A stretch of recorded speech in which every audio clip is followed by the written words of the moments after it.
we would like a world where every woman is allowed to birth intuitively. That is a vision that we have at GPS.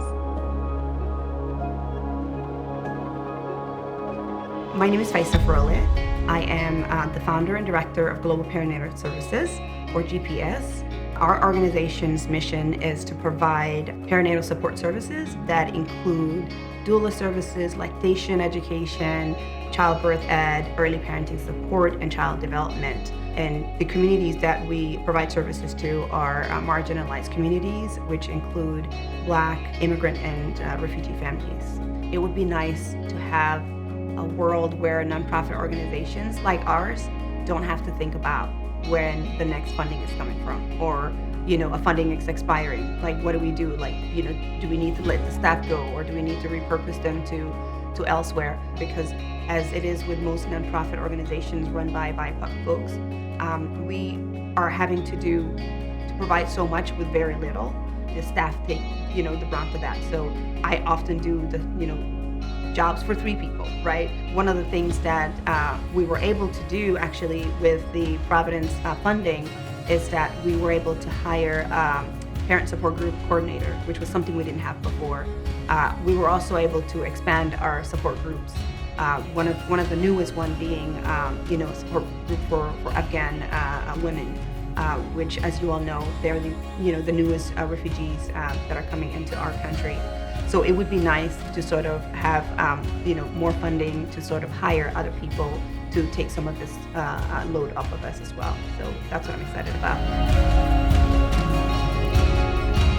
We, as community birth doulas, were working in the Somali community. There was a lot of, the rate of the C-section was rising in certain hospitals in Seattle.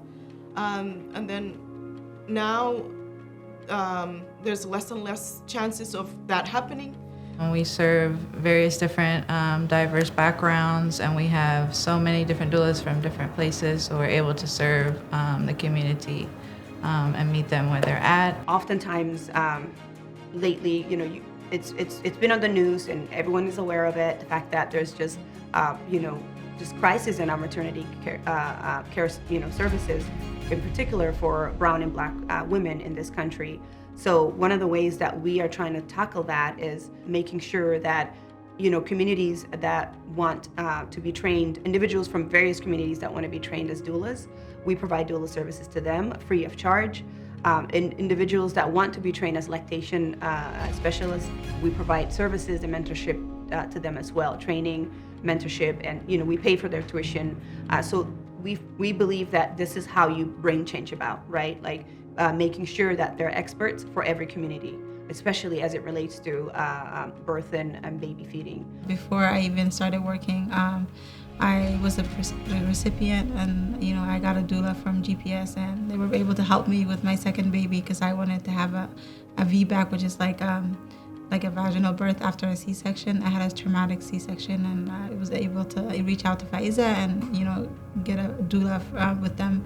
And then after that I was inspired to become a doula, so I took the trainings and everything. And after that I came to Faiza and I was like, I would like a job, and I'm a doula now, and I help out, kind of give back to what you've given me type of thing.